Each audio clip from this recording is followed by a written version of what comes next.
আচ্ছা, সুপ্রিয় শিক্ষার্থীবৃন্দ, সবাইকে স্বাগতম জানিয়ে তোমাদের কোশ্চেন প্যাটার্নে আমি দেখাতে যাচ্ছি যে কোথায় পার্থক্য আসলে সেকেন্ড টাইম ইউনিভার্সিটিগুলোর প্রশ্নের কাঠামোতে আর কি। যেখানে আমরা বিগত বছরে ঢাকা ইউনিভার্সিটি এবং আনুষঙ্গিক যতগুলো ইউনিভার্সিটি আছে সেখানে প্রশ্ন কাঠামো দেখতে পারবো, এবং আজকের এই প্রশ্নের কাঠামো দেখে দেখতে পারবো যে কোথায় আসলে ভিন্নতা, কোথায় আসলে আমাদের প্রস্তুতিটা নিতে হবে, কোন জায়গাতে আমাদের ধাক্কাটা দিতে হবে। এই জায়গা থেকে লক্ষ্য করলে তোমরা স্ক্রিনে দেখতে পাচ্ছ, আমাদের ডিজিটাল স্ক্রিনে একটা সুন্দর একটি প্রশ্ন আছে যেটা অলরেডি জাহাঙ্গীরনগর ইউনিভার্সিটিতে 2021-22 সেশনে চলে এসেছে। প্রশ্নটা ছিল নিচের কোনটি অ্যামফিয়াটিক যৌগ। প্রশ্নটা শুনলেই তোমাদের প্রথমে মনে হতে পারে এটা এটা একটা কেমিস্ট্রির প্রশ্ন, কিন্তু তোমাদের ধারণা এটা ভুল। এটা অবশ্যই এটা একটা আমাদের বায়োলজির প্রথম অধ্যায় কোষ ও কোষের গঠন থেকে এই প্রশ্নটি এসেছে জাহাঙ্গীরনগর ইউনিভার্সিটিতে। এই জায়গা থেকে তাহলে অ্যান্সার করার জন্য কি করতে হবে আমি একটু বলে নিই। প্রথমে তোমাকে আগে ডিটেলস জেনে তারপর অ্যান্সারটা করা উচিত, না হলে তুমি কিন্তু অবশ্যই ভুল দাগাবে। আবারও বলি, যেহেতু তুমি সেকেন্ড টাইম ইউনিভার্সিটিতে যখন পরীক্ষা দিতে যাচ্ছ, বিশেষ করে জাহাঙ্গীরনগর ইউনিভার্সিটিতে, তোমাকে অবশ্যই লক্ষ্য করতে হবে, প্রশ্নটা বারবার আগে বুঝতে হবে। প্রশ্নটা কি ছিল? অ্যামফিয়াটিক যৌগ। এটা বলতে কি বোঝাচ্ছি আমরা জানি কেমিস্ট্রিটা ঠিক এইভাবে জেনে এসেছি, যেটার উভধর্মী পদার্থ, যেটা অর্থাৎ কি পানি ত্যাগ করবে, পানি গ্রহণ করবে, এমন কোনো কিছু থাকলে সেটাকে আমরা সাধারণত বলি কি অ্যামফিয়াটিক। এখন প্রশ্ন হইতে পারে, ভাইয়া বায়োলজির এই অঙ্গাণুগুলোর ভিতরে আবার কি করে আমাদের এই পদার্থটা থাকতে পারে? তাহলে বুঝতেই পারতেছো ভিন্নতাটা কোথায় আসলে। কখনোই ঢাকা ইউনিভার্সিটি এমন জটিল কোশ্চেন দেয় না। ঢাকা ইউনিভার্সিটি সবসময় বেসিক থেকে সঠিকভাবে প্রথম থেকে একেবারে উপর থেকে প্রশ্নটা তুলে ধরে। তাই সেই জায়গা থেকে চলো আমরা ব্যাখ্যা করি অ্যামফিয়াটিক যৌগতে আসলে কি বোঝাতে চাচ্ছি আমরা এখানে, আর প্রশ্নতে কি বোঝাচ্ছে। তোমরা প্রথমে অপশনটা দেখো, আছে মাইটোকন্ড্রিয়া। আমরা যতদূর জানি মাইটোকন্ড্রিয়া সম্পর্কে শুধু এই তথ্যটাই জেনে থাকবা তোমরা যে এটাকে পাওয়ার হাউস বলে, শোষণে কাজ করে। আসলেই এখানে কোনো রকম অ্যামফিয়াটিক বলে কোনো জিনিস নাই।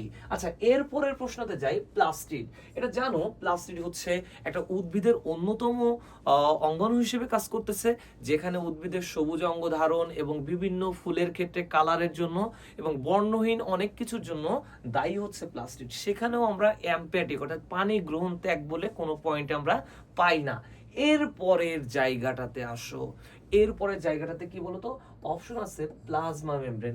এখানেই জাহাঙ্গীরনগর ইউনিভার্সিটি খেলাটা শুরু করে।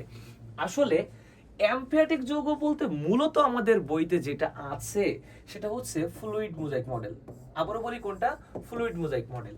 আসলে এই ফ্লুইড মোজাইক মডেলের দুইটা পার্ট থাকে। সেটার ক্ষেত্রে কোনটা?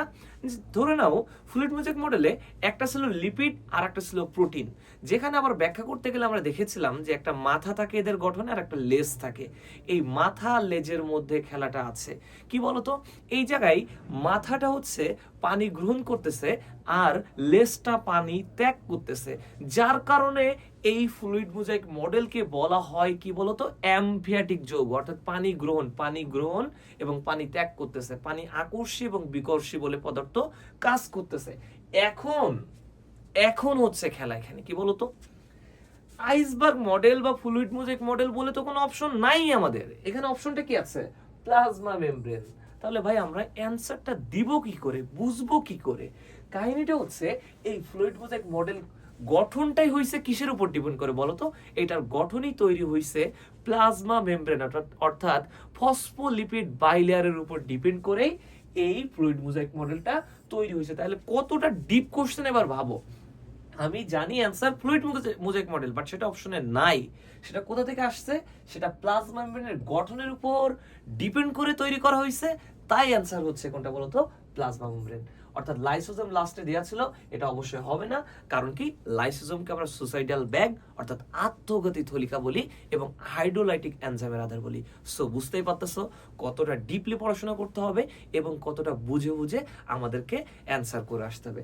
So that's all today. এইভাবে তোমাদেরকে প্রত্যেকটা প্রশ্ন এভাবে বিশ্লেষণ করে তোমাদেরকে পড়তে হবে। খোদা হাফেজ, আল্লাহ হাফেজ।